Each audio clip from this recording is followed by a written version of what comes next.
What's up, everybody? Welcome back to the channel. This is going to be my video introducing you guys to my first build series on my 2002 Dodge Ram 2500. I bought the truck December 19th, 2011. It was a bare bones stock truck, which is exactly what I was looking for, and especially 2002 because it's the last year of the second gen, which is my favorite of the gens. When I say stock, I mean nothing was done to it, not even the radio. It had been changed out, wheels, whole bumper to bumper was all stock. Seemed like a decent truck, which still is, and I've loved it for, however long it is, almost 10 years now. No regrets. It's just one of those things I'm gonna have a big sentimental value for because, it's my first truck, first vehicle, honestly, and it's now going to take a path to what is going to be known as my Eleanor, and I want to invite you guys along because it's going to be really fun and you're going to learn a lot. So let's go over what we're going to do with it. And as you can see, I have already started this project. Unfortunately, wasn't recording any of it because I didn't have the software, and I just wanted to get a new GoPro because mine was a little bit outdated and give you guys the best quality that I can. So with help from my little brother and me putting a little bit of time and effort into it, here we are. The general idea is wire tucking the whole bay, tuck as many wires as we possibly can, and then we're going to shave the engine bay as well. I want to get all the defects that the factory didn't necessarily care about because of the assembly line process, and speed is more important to them. Seamless panels and no holes, so we'll be doing that. We're going to be relocating the fuse panel, the ABS module, both batteries, the air filter. There's a huge wire loom that most of you know that goes across that. That's why I'm going to relocate the PCM that usually sits here, tucked up in there. I just think it's weird that the car scene likes to do the wire tuck and bay shave, but it hasn't made it to the truck side yet, so I figured I'd give it a shot because I love the look. I'm also a car guy, so let's get this bay as clean as possible.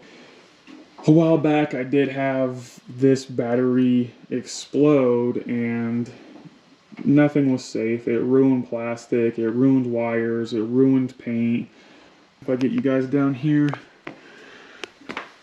as you can tell, it just ate it away like it was nothing. You can almost even see like the transition, how like it's all fine, and then it just boom. Let's see if I can get you guys up in here. That's what all these weird little dimples and marks are from. Battery acid eating the plastic. That is why this is down to the bare metal. We are going to be doing the Pour 15 on the whole frame, along with underside of the cab. It's not that there's any really major rust, it's just, preventative. It looks really good. If I'm already doing it at this stage, let's just do it. It's already here. It's also possible that we're going to be pulling the engine and re-gasketing it as well, because once again, if we're already here, let's just do it now instead of having to do all this again. And then a little bit down here, I also want to add a power steering cooler because I think it's weird that these don't have one from factory. I do have the aftermarket Borgeson power steering gearbox, pump, and steering arm. When I had 37s, it was kind of a big thing, but with the 33s now, I think it's going to be a big deal, but still, I do think that power steering fluid gets kind of warm. I do want to tackle some custom headlights because it seems like these trucks were neglected by the aftermarket world in the sense of headlights, so I think headlights are a great look in these trucks when someone can pull it off. For wheel and tire setup, it is the 22-inch BMF Novocaines. Definitely my favorite wheel ever made for a diesel, and then these for now are just off some marketplace tires because I was testing the 33s. The truck is sitting on a 4.5-inch lift up front. It is the Carli suspension 3-inch lift with rough country 1.5-inch spacer, and the rear is completely stock just on the factory blocks. But I do intend on cutting the blocks in the rear 1.5 inches and taking the spacer out since I'm no longer running the 37s and probably won't be going to a 35 either. And then as you can see, nothing fancy, just like half-inch longer control arms. We will be doing the Far From Stock long arm kit along with the Far From Stock ladder bars. Nothing too crazy, just to give it that like nice look. Keep the axle wrap under control, which it doesn't have now, but it's more of like a preventative thing. And we do also have the Titanium Series fast pump along with the sump and the fuel tank, which is leaking for some reason now. That just started. And under here we do have the 3rd gen conversion track bar along with the 4th gen inverted T or inverted Y, I forget which one it is, arms. A lot beefier than the 2nd one. Trust me, I recommend that upgrade because I did notice a difference. 3rd gen as well because it kept a lot of the axle movement from happening. I do also have the steering gearbox brace, I just haven't put it on yet. When the acid touched it, it ate that as well, so I have to paint that again.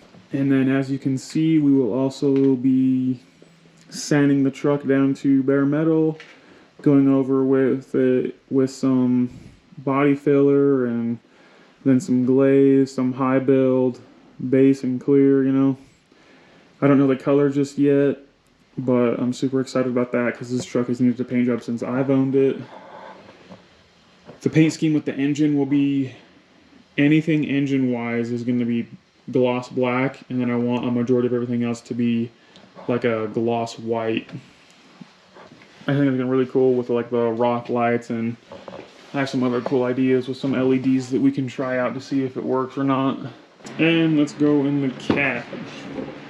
As many of you know, these dashes are trash. I can't stand it.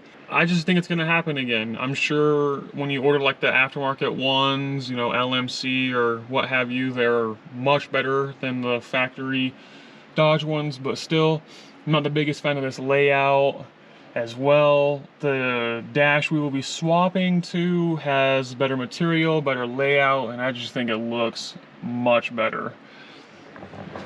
Moving to the seats, I did score some black leather seats at the junkyard. Super pumped about that. They came out of like a 97 or 98 1500 Sport.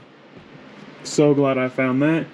And then back here, I used to have a sound system, but someone broke in my truck and they took it all. I had 212s, the double din deck that I did like way back in 2013, and then making a new box with a new amp rack to have that space somewhat back and usable. And then back here we do have the dash that I'm referring to. It's definitely my favorite one out of the trucks that's a feasible conversion. I can't believe I scored this at the junkyard.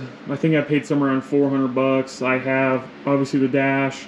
I have the HVAC box system that goes behind it and controls all the blend doors, the AC condenser, the heater core, all of that. Got those black leather seats from the junkyard as well for like 69 bucks. It was a really good score that day. You know, here's the steering wheel and AC stuff because how I was telling you, I want to wire tuck the front. I do also want to make custom hard lines for the AC. There's nothing wrong with like the stock flexible stuff, but I think it's just gonna look a lot better if we can do custom lines like that, like hard bends and tuck it up in the fender. And you know, I'm really just trying to go all out. I just want it to be a bad 2nd gen, like bring it up to today's standards almost, with more of that like someone that cares vibe. And you know, with all that being said, please don't stop turning those wrenches, and I'll see you next time when we actually start turning wrenches on this truck and start the real build. So I can't wait to see you there. Later.